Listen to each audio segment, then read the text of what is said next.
आप सभी का स्वागत है। आज मैं आपको क्वांटम मैकेनिक्स में श्रोडिंगर समीकरण का एक हल बताने जा रहा हूँ। ये जो समीकरण का हल निकाला जा रहा है, ये एक विशेष समस्या है कि एक विमीय बॉक्स में कोई मुक्त कण है। तो उस एक विमीय बॉक्स में जो मुक्त कण है उसका तरंग फलन क्या होगा और उसकी ऊर्जा क्या होगी, ये दो चीज़ें हम श्रोडिंगर समीकरण का हल करके ज्ञात कर सकते हैं। तो इस बॉक्स के लिए श्रोडिंगर की समीकरण लिखेंगे, उसका हल निकाल लेंगे और इस हल से हमको तरंग फलन और ऊर्जा दोनों प्राप्त होंगे। तो चूंकि ये एक विमीय बॉक्स है, इसलिए इसमें एक विमीय श्रोडिंगर समीकरण लागू होगी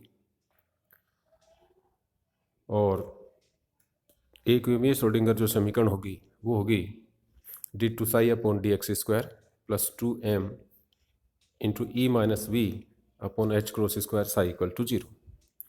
अभी जो पार्टिकल है इस बॉक्स में, अगर कोई पार्टिकल है वो मुक्त कण है, तो उसके लिए स्थितिज ऊर्जा का मान या उसके विभव का मान v इक्वल टू 0 होगा। तो v इक्वल टू 0 रखें तो श्रोडिंगर की इक्वेशन जो बनेगी वो बनेगी d2ψ/dx² plus 2me upon H cross square psi equal to 0। इस समीकरण का हल हम सामान्य अवकलन समीकरणों की तरह कर सकते हैं। d² plus a² equal to 0 से d की दो वैल्यू हम निकालते हैं तो प्लस माइनस आयटा a इसकी वैल्यू आती है और एक सॉल्यूशन होता है a e to the power eta ax और दूसरा सॉल्यूशन होता है b e to the power minus eta ax। तो यहाँ पर जो समीकरण है, इस समीकरण में जो 2me upon H cross square है ये सारे कांस्टेंट हैं, तो इसकी जगह हमने k² मान लिया। तो इक्वेशन बनी हमारे पास d2ψ/dx² plus 2me upon H cross square की जगह k², तो d2ψ/dx² plus k² Sai equal to 0। अब ये सिंपल हार्मोनिक ऑसिलेटर की या d² plus a² equal to 0 वाली इक्वेशन बनी और इसका हल सीधे हम लिख सकते हैं psi equal to a sine kx plus b cos kx। तो इसमें a और b दो अननोन कोफिशिएंट्स हैं जिनका मान हम सीमांत शर्तों से निकाल सकते हैं। तो यहाँ दो सीमांत शर्तें होंगी, बाउंड्री कंडीशन दो होंगी। पहली ये कि बॉक्स की दोनों दीवारों पर कण नहीं पाया जाएगा। तो पहली शर्त ये होगी कि पहली दीवार पर कण नहीं होगा और दूसरी शर्त होगी कि दूसरी दीवार पर भी कण उपस्थित नहीं होगा। तो पहली दीवार हमने x इक्वल टू 0 पर मान ली, बॉक्स की चौड़ाई हमने a मान ली, तो दूसरी दीवार होगी x इक्वल टू a पर।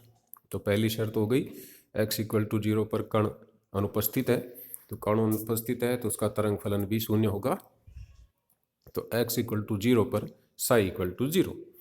तो ये psi equal to a sine K x plus b cos K x में ये वैल्यू रखें तो हमारे पास 0 इक्वल टू 0 प्लस b, तो यहाँ से b इक्वल टू 0 आ जाता है और हमारे पास तरंग फलन प्राप्त हो जाता है psi equal to a sine K x, b equal to 0 रखने पर।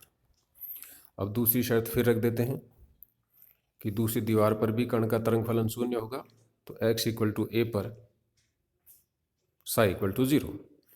तो ये वैल्यू रखें तो 0 equal to a sine K a। अब a sine K a equal to 0, तो इसमें a can not be equal to 0 कि a यहाँ पर शून्य नहीं हो सकता क्योंकि b तो शून्य आ गया है। अगर a भी शून्य होगा तो कण का तरंग फलन शून्य हो जाएगा, जो कि संभव नहीं है। अगर कण है तो उसका तरंग फलन शून्य नहीं हो सकता, तो a 0 नहीं हो सकता। तो फिर sign K a equal to 0। अब जब sign K a equal to 0 तो फिर K A equal to N pi और K equal to N pi upon A, जहाँ पर एन का मान 1 2 3 4 एंड सो ऑन। यहाँ पर भी एन का मान 0 नहीं लेंगे क्योंकि एन का मान 0 ले लेंगे तो पुनः साइन 0 0 होता है, तो तरंग फलन शून्य हो जाएगा। तो एन इक्वल टू 0 यहाँ भी नहीं लेते। तो हमारे पास के का मान आ गया एन पाई अपॉन ए। तो ये वैल्यू रखेंगे तो हमारे पास तरंग फलन आ गया psi equal to A sine N pi X upon ए।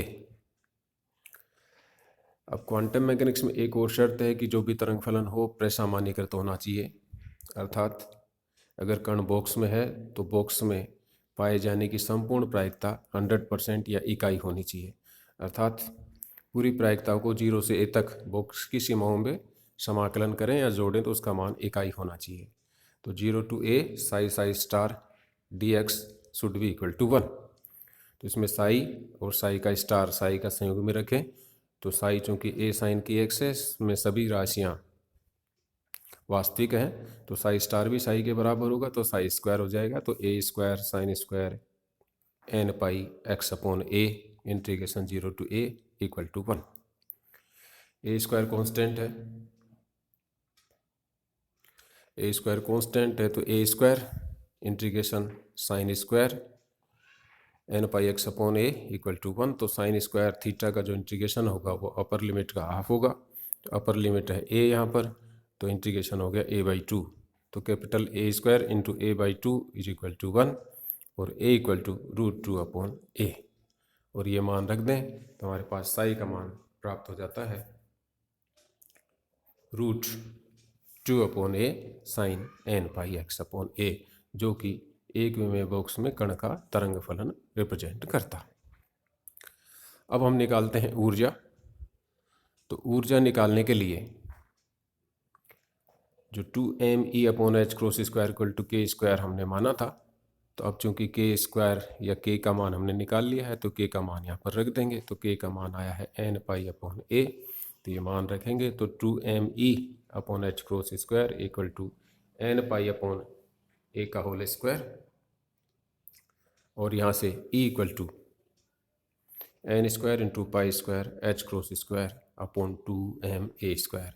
इसको ई न लिख करके नीचे सफिक्स लगा करके ई एन लिख देते हैं, जो कि रिप्रेजेंट करता है कि बहुत सारे ऊर्जा स्तर होंगे एन के अलग अलग मानों के लिए, और उन ऊर्जा स्तरों की ऊर्जा भी अलग अलग होगी। तो चूंकि यहाँ पर एन का मान हमने 0 नहीं लिया है, 0 नहीं हो सकता, तो एन का न्यूनतम मान 1 होगा। तो न्यूनतम ऊर्जा जो होगी एन इक्वल टू 1 के लिए E1 कहेंगे उसको, और वो होगी pi square H cross square upon 2ma square. N equal to 2 के लिए तो एन की वैल्यू 2 रखेंगे तो 4 पाई square H cross square upon 2ma square, अर्थात E1 की 4 गुनी। इसी तरह E3 की जो वैल्यू आएगी वो 9 टाइम्स ऑफ E1 और E4 16 टाइम्स ऑफ E1, यानी कि जो ऊर्जा स्तर होंगे न्यूनतम ऊर्जा होगी E1, फिर अगला ऊर्जा स्तर होगा 4 E1 पर, उससे ऊपर जो ऊर्जा स्तर होगा 9 E1 पर, फिर 16 E1 पर एंड सो ऑन। तो ये चीज़ हमको बताती है कि एक विमीय बॉक्स में कण के ऊर्जा स्तर विविक्त होते हैं या क्वांटित होते हैं, अलग अलग ऊर्जा स्तर होते हैं, सतत नहीं होते।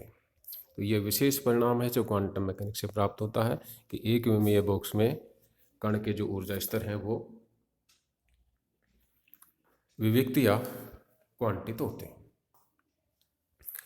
अब इसका अगर हम 3D एप्लीकेशन लें कि बॉक्स 1D की बजाय 3D हो, तो फिर ये जो बॉक्स है 1D में 0 से a तक हमने इसकी लंबाई ली है, तो फिर 0 से b इसकी चौड़ाई हो जाएगी, 0 से c इसकी ऊंचाई हो जाएगी, अर्थात ABC लंबाई का एक बॉक्स हो जाएगा जिसकी लंबाई चौड़ाई ऊंचाई हो जाएगा ABC। तो फिर तीनों दिशाओं के लिए श्रोडिंगर की समीकरण लिखी जाएगी या कंबाइंड 3D श्रोडिंगर समीकरण लिखी जाएगी, del square psi plus 2me upon H cross square psi equal to 0। तो ये जो डेल स्क्वायर है इसमें तीनों डिफ्रेंशिएशन है, delta psi delta 2 psi upon delta X square, delta 2 psi upon delta Y square, delta 2 psi upon delta Z square. और यहाँ जो साई है वो साई तीनों वेरिएबल्स का फंक्शन है, यानी कि psi is a function of X Y and Z. तो तीनों दिशाओं के लिए ये श्रोडिंगर की इक्वेशन लिखेंगे, तीनों दिशाओं में श्रोडिंगर की इक्वेशन को हल करेंगे तो ये हल उसी तरह आएंगे जैसे एक विमेय में आए थे, √2 upon A sine N pi X upon A.